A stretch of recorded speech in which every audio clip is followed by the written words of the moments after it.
కాంతని సతి అగ్ని తప్తమైనది నేను త్యాగమిచ్చి తాను నీలో లీనమైనది ఆదిశక్తి ఆకృతి ఆత్రిజాత పార్వతి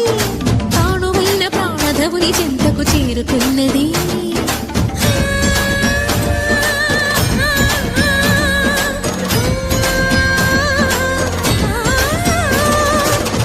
భువికి తరలించేలా ధరణి దివిని తలపించేలా